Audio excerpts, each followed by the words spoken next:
All right, hello, 8th period. Hey, sorry that I can't be here for you guys to do this in person, but I have some new teacher stuff that I have to do, and I'll be gone from lunch until the end of the school day today. So unfortunately for 8th period, you guys get this in a video rather than in live. Sorry. Okay, so I want to go through this really quickly so you can get the other stuff done that you need to get done. And then hopefully have some time to work on Alex or whatever you need to get done. So we are on the last lesson of this unit. It's 4.5, 4.6. It's Solving Inequalities. You guys have a test coming next class period for this unit, the end of unit test, okay? So be ready. Everything that's done, that needs to get done for unit 4 needs to be turned in the day we take the test. Otherwise, it's too late to turn it in. So make sure you get on that stuff. I know a lot of you guys are missing stuff, okay? All right, so solving inequalities is really similar to solving equations. And I'm trying to find a better pen because this one that I just got out is awful. Okay, this one worked. Okay, so there's only one major difference that you need to be aware of. And that difference is, that you need to remember, is that when you are multiplying or dividing each side of the inequality by a, and I just want to make sure I'm still in the camera, negative number,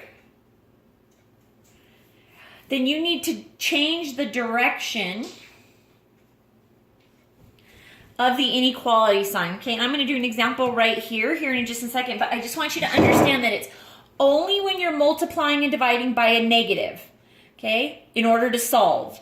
So if you're multiplying or dividing by a positive, then you don't change the direction. If you're adding or subtracting a negative number, you do not change the direction. It's only multiplying and dividing negative numbers, okay? So here's an example that we're going to do right here. All right. I think my kids have been into my markers because they're all broken. All right, so right here what we have is negative 10x is greater than 150. So if we just ignore that inequality sign for a minute, pretend like it's an equal sign, and we break this into two sides, we need to solve for x. In order to solve for x, I need to do the opposite of what's happening to it now. So right now, negative 10 is multiplying x. Remember, when it's a number butted up with a variable, it means it's multiplication. Okay? So what you need to do here is you need to divide by a negative 10 on both sides. Okay? So we're going to divide both sides by negative 10. When I do that, negative 10 x divided by negative 10 leaves me with just 1x, which we don't write the 1, we just write an x. And then over here, 150 divided by negative 10 is going to leave me with a negative 15, because a positive divided by a negative gives me a negative. So this is what I'm talking about. So as you guys can see, we just divided by a negative 10 right here, okay? That means this inequality sign right here needs to be changed directions. So it used to say greater than, now it's going to say less than. So x is less than negative 15. Okay, so now we're going to graph this, and I've made these so that they don't have any numbers on it for a reason, because some of these are going to be really big numbers and some of them are going to be really small, and you're going to want to change the numbers as you go around. So because I need to go all the way down into the negatives, I'm going to put my 0 like right here. So this is going to be my 0, and then I'm going to count 15 back. 1, 2, 3, 4, 5, 6, 7, 8, 9, 10, 11, 12, 13, 14, 15. Negative 15 is right here on my number line, okay? So when I go to graph this, the one thing I need to pay attention to is what does my inequality sign say? Well, this says that it's just less than. There's no or equal to on it, and so since it's just less than, it's going to be an open dot, not a filled in dot. And then x is less than 15, so less goes this way. Okay, it goes to the left of my dot. So I'm going to go like this and then make an arrow showing that it's all of those numbers that are less than negative 15. Can you guys see that? hopefully. I'm going to zoom in a little more. Okay? Yes. All right. So let's do this one over here. So hopefully that kind of explains to you this rule of changing the sign, changing the inequality when you're multiplying and dividing by a negative. We'll do a couple more, but not all of these have that negative in it. So we won't be doing all of them like that. Zoom in really good on this one. Okay, so number 2 says x divided by 5 is greater than negative 3/10. So in order to solve for x here, what I need to do is I need to get rid of this 5 that's underneath it. Well, this 5 is dividing x. So the opposite of division is multiplication. So I'm going to multiply this side by 5 and this side by 5. Now, when I'm multiplying by a whole number, I can put a 1 under it to change it into a fraction. You guys should remember that from like 6th, 7th grade, okay? So here, remember cross-cancel. When we can cross-cancel in diagonals. So this 5 cancels out this 5, and I'm left with x over 1, which is the same as x. I can cross-cancel these right here because 5 goes into 5 one time, and 5 goes into 10 two times. And so I'm left with 3 times 1 and 2 times 1, which is, and don't forget this negative right here, which is negative 3/2. Okay, now I did not multiply by a negative number. This is a positive number, so my inequality sign in the middle stays the same. So x is greater than negative 3/2. Well, negative 3/2 is the same as 1 and 1/2. And I prefer to change it into mixed numbers when I'm doing a number line. But that's just me. Okay, so because my x is greater than just a 1.5 negative, I'm going to put my 0 right here in the middle, close to the middle somewhere. And then I'm going to go, because it's negative, I'm going to go back. So here's 1, here's 2, 1.5 is in the middle. And it's just greater than, it's not greater than or equal to. So I have 1.5 with an open dot right there. And then greater than is that way, okay? So we're gonna go like this. Now, please make sure if you're, shading on top of the black line and you're using pencil, I probably won't be able to tell where you're shading, and which will mean I'll just think that you didn't shade and that I'll mark it wrong. So make sure that you go a little bit above the line or use a highlighter or something that really makes it stand out, okay? All right, next one. Let me move it so you guys can see it. Where am I at? Right there. Okay. Next one, number 3. X divided by negative 7 is greater than or equal to negative 5. Okay? So, in order to solve for x, I need to get it all by itself. Right now, it's being divided by a negative 7. The opposite of dividing by a negative 7 is multiplying by a negative 7. So I'm going to multiply this by negative 7 and this by negative 7. Okay, so now what we're going to do is, again, we can cross-cancel these two across from each other. So this negative 7 crosses out this negative 7, and I'm left with x over 1, which is the same as just x. And then negative 5 times negative 7 will actually give me a positive 35. Okay, don't forget, a negative times a negative will give you a positive. Now, I multiply both sides by a negative 7, which means that this rule up here at the top that you can't see, but you can see on your paper. When I multiply by a negative, I need to change my direction. So instead of this being x is greater than or equal to, it's going to be x is less than or equal to 35. Okay? So now we're going to graph this on the number line.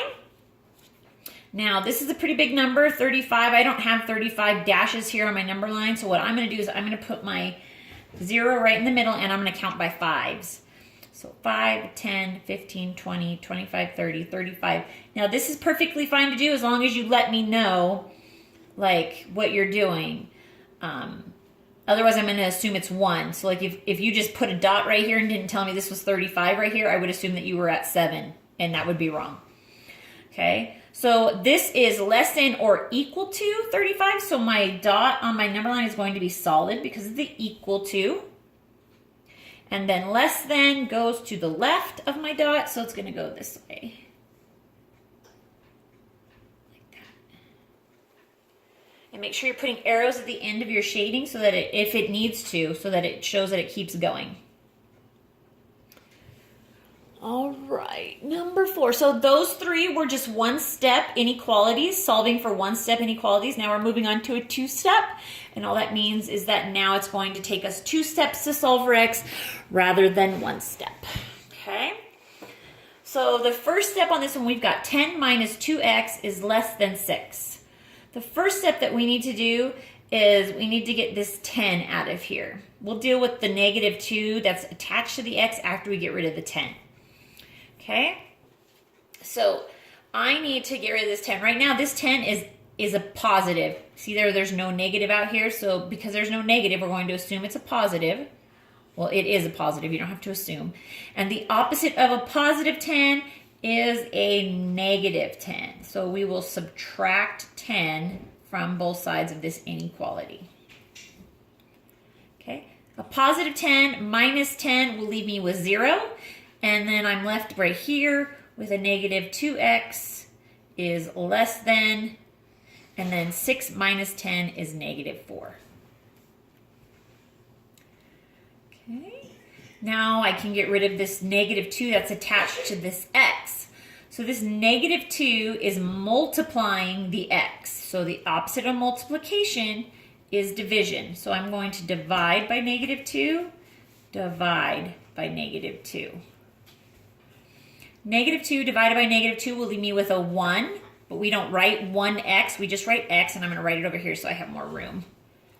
And then negative 4 divided by negative 2 is going to give me a positive 2, because a negative times divided by a negative gives me a positive.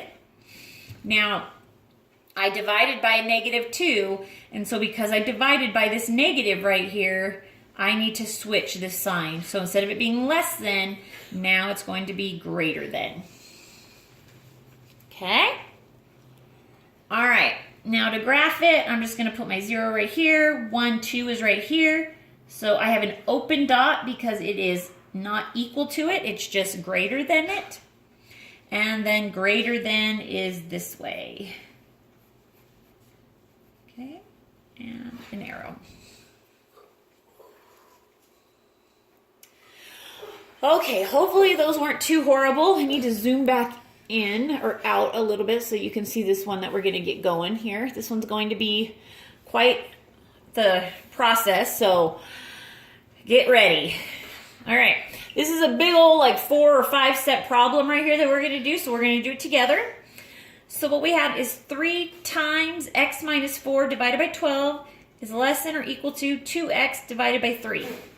Okay, so because I have an x on this side of the inequality sign and an x on this side, I have to get all of those x's on one side and all of the constant numbers on the other. So what we're going to do is do some math to kind of make this a little simpler, and then we're going to get our x's on one side and our constants on another, and then we can finally solve for x. So my last class is the first thing that they wanted to do was to distribute this 3 throughout the parentheses. So the first thing we're going to do is distribution.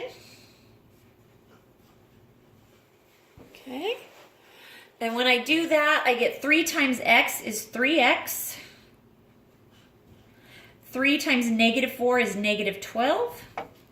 And then we leave the 12 at the bottom because the 3 is only into those parentheses. It is less than or equal to 2x divided by 3. Okay.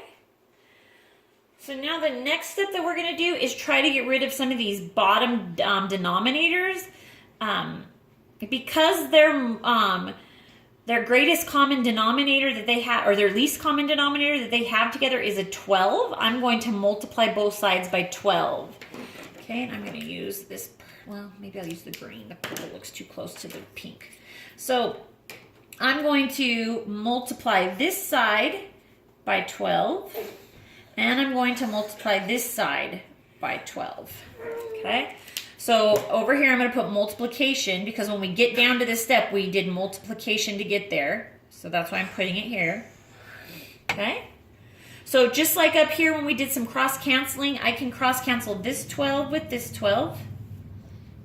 And I'm left with 3x minus 12 over 1, and 3x minus 12 over 1 is just 3x minus 12. I don't have to put the 1. Now here, 3, because they're common factors with each other, 3 goes into 3 one time, and 3 goes into 12 4 times. So we've canceled that out. Canceled this 3 out. And what we're left with, and what we're left with is 2x times 4, which is 8x, and 1 times 1, which is 1, and so we will just drop the 1. We don't need to put that there. Now, we multiplied by a positive number, so this stays the same for right now. Okay? So we are left with 3x minus 12 is less than or equal to 8x. So now we've got it a little cleaned up, and it's going to be a whole lot easier to move our variables to one side and our constants to another. So I think the easiest thing to do is to just bring this 3 and bring it over here. You could move the 8 over here, but then you're going to have to move the 12 over here, which is going to make you extra steps, and you don't really want to have to do that. So what we're going to do is we're going to, because this 3x, this whole thing, we need to move over to here.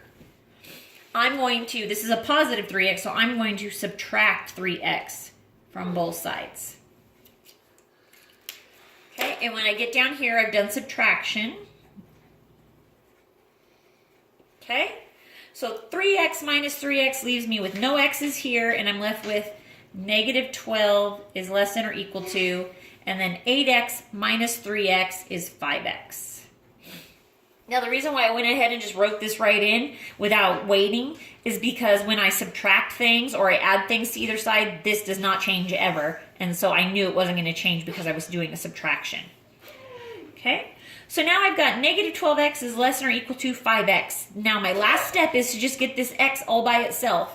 And right now, x is being multiplied by 5. So the opposite of multiplication is division. So we're going to divide this side by 5, divide this side by 5, and we are going to get, I guess I'm kind of off on these lines. I should have started this distribution line up here, but that's okay, no big deal. So what I have is negative 12 divided by 5 is still, stop, little silly kids, negative 12 fifths. Hola, ¿cómo estás?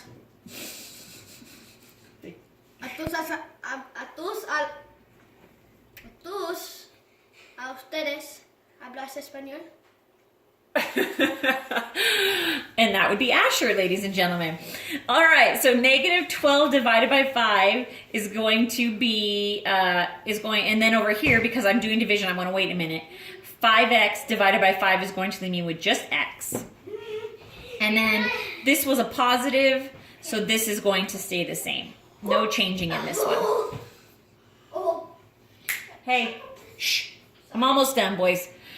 All right, so now you can leave this like this if you want. You can turn it into a decimal if you want. You can turn it into a mixed number if you want. I prefer to turn it into a mixed number because it's easier for me to graph on a number line.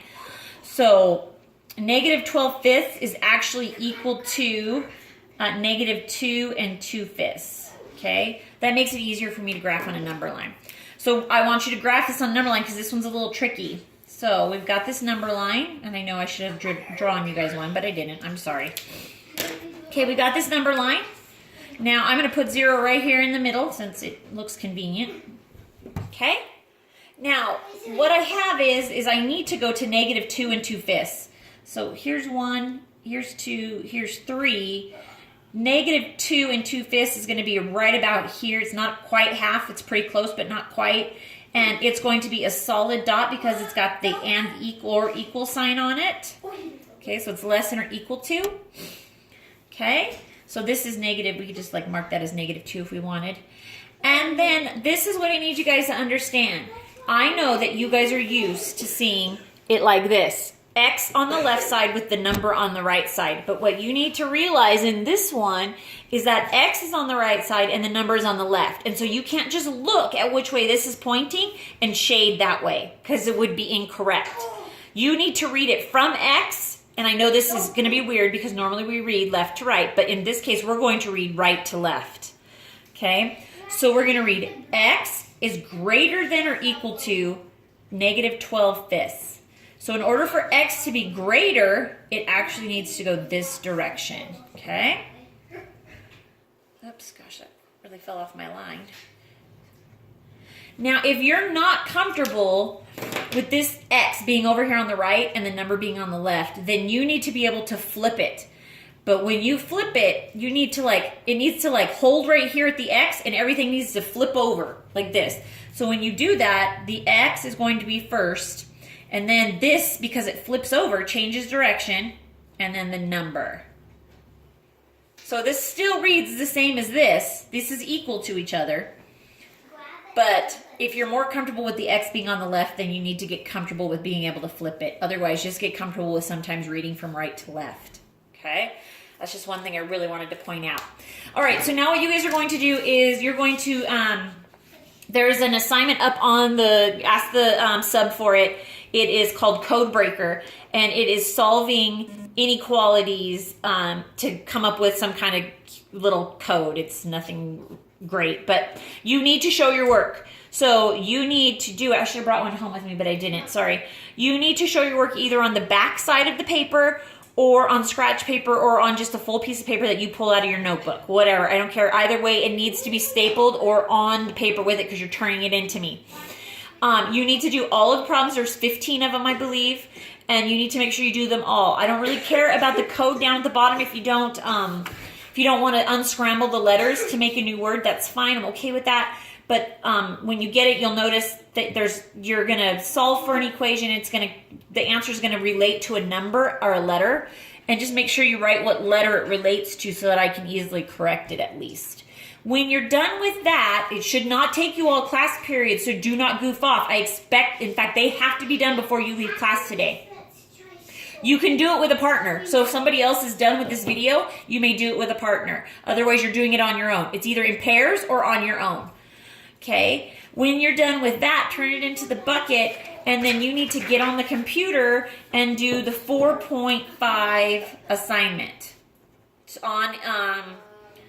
on Unified Classroom. There are 6 problems. You only need to show your work on problem number 1, number 2, and number 4. So 3, 5, and 6, you don't have to show work on at all. Okay? If you do not finish this in class, this is homework. Because like I said, all of this stuff is due next class period before the test. Okay? So keep that in mind. All right. If you have any other questions, please feel free to ask the sub. Hopefully they can help you. I'm not sure who it's going to be right now at this point. So, otherwise, you can email me if you need to, if you have a question. I can even write my email if you guys want to. Rhonda.sherritt@washk12.org. If you have a question, you can email me. Oh gosh, it's not even in the thing. You can email me, and I'll have my phone. So if I get a chance to look at my phone, I can quickly check and see. But otherwise, I'll have to get to you after school. Okay. All right, guys. I will see you on Friday. Have a really great afternoon. Sorry I couldn't be here to help you guys with this, but we will have a little bit of time before the test on Friday to do some reviews. So if you have any questions, please come prepared with them. Hola, ¿cómo estás? All right, guys. I'm going to go hang out with my kids now. So have a good night. Bye, guys.